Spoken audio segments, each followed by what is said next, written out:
हर एक व्यक्ति का एक व्यक्तिगत दूत होता है,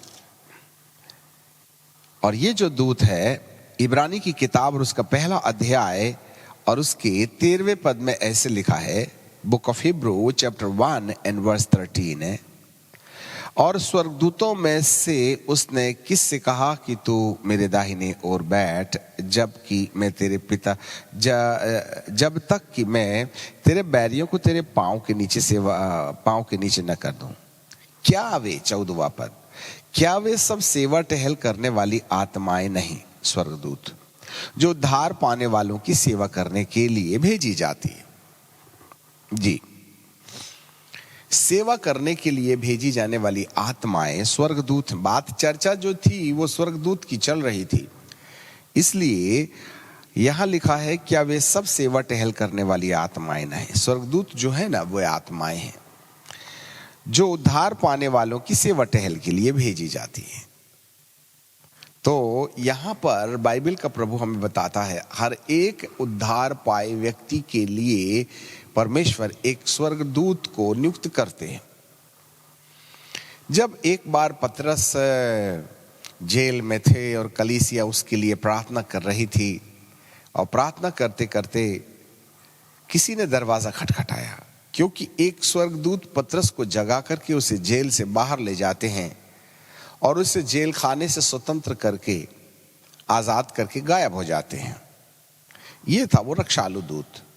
परंतु जब पतरस जहां कलीसिया प्रार्थना कर रही थी दरवाजा खटखटाया, तो एक लड़की ने छोटी सी खिड़की झांक करके देखा कि पतरस बाबा हैं, तो वो जाके कहने लगी, पतरस अंकल आ गए हैं, बाहर हैं, जिसके लिए तुम प्रार्थना कर रहे हो। तो किसी ने कहा पतरस का दूत होगा, परंतु वो लगातार खटखटाते रहा। तब लोगों ने खोल के देखा तो पतरस का दूत नहीं था, पतरस ही था। एक तो जेल खाने में जाकर के उसको आजादी दिलाई, और यहां एक स्टेटमेंट मिलता है कि पतरस का दूत होगा। इसका मतलब है हर एक उद्धार पाए व्यक्ति और सेवा करने वाले व्यक्ति के लिए परमेश्वर सेवा टहल के लिए स्वर्गदूतों को नियुक्त कर देते हैं, और वे उनके व्यक्तिगत स्वर्गदूत हुआ करते हैं जो उनकी सेवा टहल में काम में आते हैं। ऐसे ही प्रभु यीशु का भी एक व्यक्तिगत दूत था। जब यीशु गेतसमनी बाग में आए और व्याकुलता में प्रार्थना कर रहे थे, तब प्रभु यीशु मसीह ने यूं कहा कि मैंने आकाश को खोला और उस स्वर्गदूत को जो मेरी मदद के लिए भेजा जाता है मैंने देखा। यही स्वर्गदूत था जो क्रूस पर अंधियारे में, जब यीशु 12 बजे से लेकर के 3 बजे तक क्रूस पर लटके हुए थे और अंधकार छाया हुआ था, उस समय प्रभु यीशु मसीह ने कहा, एलाई एली एली लमा सबक्तनी, अर्थात हे मेरे परमेश्वर तूने मुझे क्यों छोड़ दिया। ये था वह जगह जहां पर प्रभु अपने दूत को अपने ऊपर रक्षा देने से दूर देख रहे हैं। इससे ऐसे पता चलता है हर एक उद्धार पाए व्यक्ति के साथ साथ प्रभु यीशु मसीह को भी सेवा टहल के लिए स्वर्गदूत लोग डिप्यूट किए गए थे, जो प्रभु यीशु मसीह की उसकी सेवकाई में मदद किया करते थे। और यहां बाइबल हमें बताती है, यीशु ने कहा, यीशु ने अपने स्वर्गदूत को किसके पास भेजा।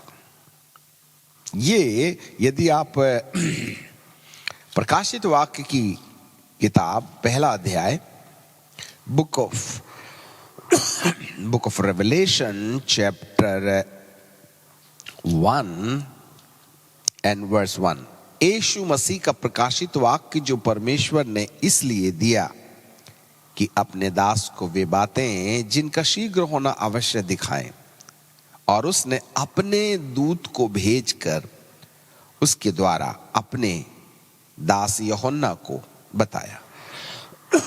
ये कौन सा स्वर्गदूत है? न जिब्राइल है, न मिकाइल है, वरन ये वो स्वर्गदूत है जो प्रभु के साथ चलता था और प्रभु के हर काम काज का विवरण अपने पास रखा करता था। इसलिए इस दूत को प्रभु के बारे में बेहतर आइडिया था। हर वक्त जब वो संदेश दिया करते थे तो ये दूत गवाह के रूप में उसकी याददाश्त में हर घटना थी। सच चेले 12 चेले 3.5 साल के काल में जो कुछ भी देखा था उसमें से 2-4 घटनाएं भूल सकते हैं, परंतु आत्मिकता में ये स्वर्गदूतों को एक एक शब्द याद होगा डिक्शनरी के समान।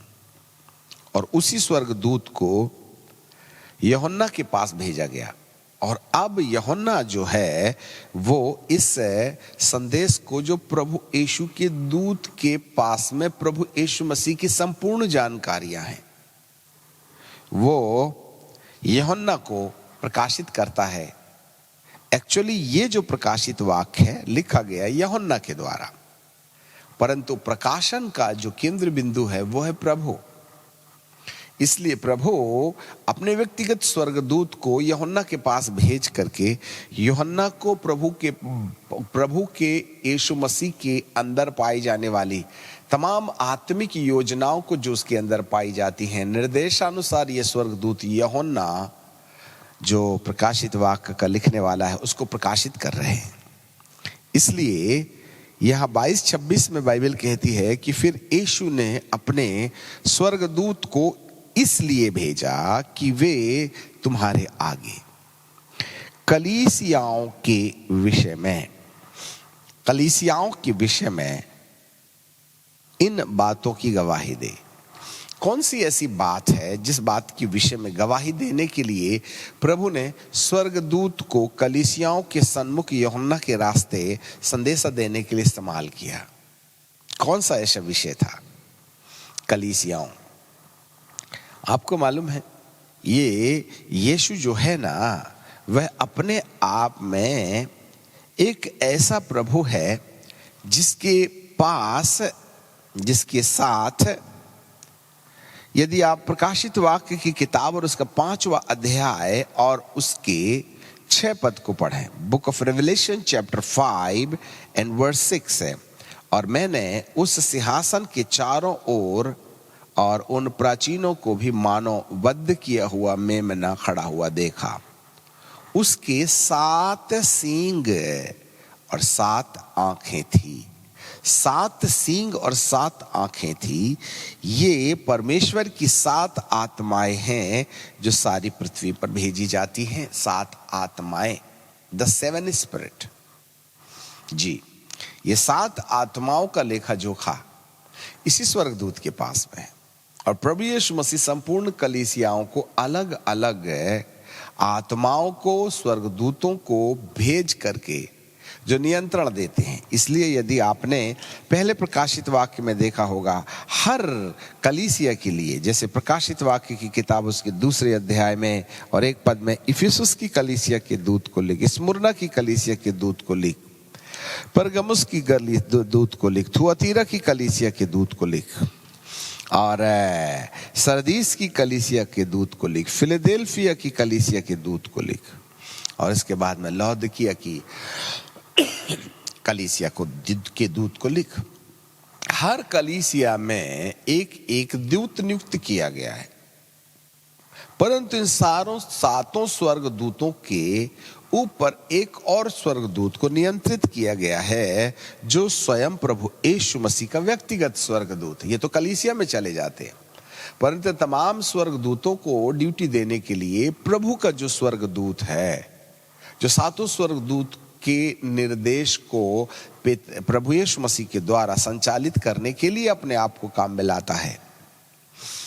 जी, कलीसियाओं के सामने, कलीसियाओं के विषय में इन बातों की गवाही दे।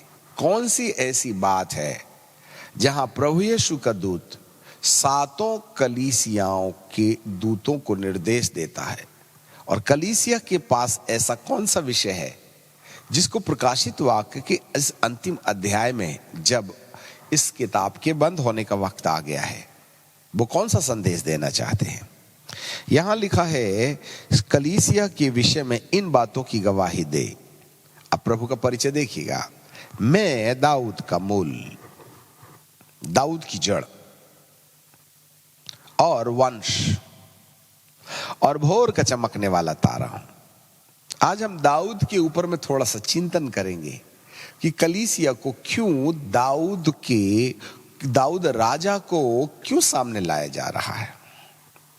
यदि आप प्रकाशित वाक्य की किताब में और उसके 5वें अध्याय में आ जाएं और उसके 5वें पद में, book of Revelation chapter 5 and verse 5, तब उन प्राचीनों में से एक ने मुझसे कहा, मत देख, यहूदा के गोत्र का सिंह और दाऊद का मूल। यहूदा के गोत्र का सिंह और दाऊद का मूल इस पुस्तक को खोलने के और 7 मोहरों को तोड़ने के योग। क्यों प्रभु यीशु मसीह दाऊद को सामने लाके फिर अपना परिचय दे रहे हैं। और जब यीशु मसीह का जन्म हुआ था तब भी स्वर्गदूत ने कहा था, आज दाऊद के नगर में एक उद्धारकर्ता पैदा हुआ है। Why the David is, Abraham क्यों नहीं, मूसा क्यों नहीं, और भी तो परमेश्वर के दास, साउल भी था, और भी राजा हुए, शामुएल भी था। आखिर दाऊद को क्यों, दाऊद की विशेषता क्या है, क्यों प्रभु दाऊद के द्वारा अपना परिचय देना चाहता है। पूर्व काल में प्रभु ने अपने पूर्वजों के ईश्वर को बोला, मैं इब्राहिम का परमेश्वर, इसहाक का परमेश्वर, याकूब का परमेश्वर।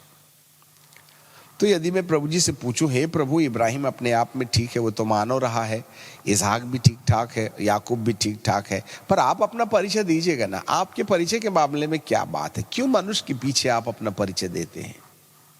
तो वचन का प्रकाश ये कहेगा, इब्राहिम, मैं अपना परिचय इब्राहिम के परमेश्वर के रूप में इसलिए देता हूं क्योंकि इब्राहिम की विशेषता यह है कि जब मैंने उसको एक बार आवाज लगाई कि अपने देश और जन्मभूमि और पिता के घर को छोड़ और जहां मैं तुझे बोलूं वहां चल पड़, एक सुरक्षित और स्थायी घर को त्याग करके अब्राम जिंदगी भर तंबू में जीवन गुजारते रहा। और परमेश्वर कहते थे रुको, तो वह रुक जाता था। दूसरे दिन इंतजार करता, तीसरे दिन इंतजार करता, 6 महीने प्रतिदिन इंतजार करता। प्रभु ने कोई जवाब नहीं दिया। और अचानक आज रात प्रभु ने कहा, उठो चलो। तो सुबह बस्तर बांध करके वो चल पड़ते थे। चलते चलो, रुके प्रभु, नहीं, चलो, चलते चलो, चलते चलो, जब तक वह आवाज ना लगाए। हर दिन वह सुनता था, अब प्रभु कहेगा यहां रुक जाओ। अच्छी अच्छी मनोहर भूमि थी जहां पर रुक जाना चाहिए था, उसका मन तो कह रहा था, परंतु परमेश्वर की इच्छा नहीं थी। पर अचानक एक जगह में प्रभु जी ने कहा रुक जाओ, तो अब्राम ने वहीं अपना तंबू गाड़ा और बस गया। इस तरीके से प्रभु अब्राहम की इच्छा का दमन किया चाहते थे और वह स्वयं पर आश्रित को आश्रित कर देना चाहते थे, जिससे कि अब्राहम अपनी इच्छा को त्याग कर परमेश्वर की इच्छा के ऊपर निर्भर रहना सीखे। ऐसे वाली भावनाओं में, ऐसे वाले मन में रहने वाले लोगों का मैं अपना परिचय देता हूं कि मैं इनका परमेश्वर हूं।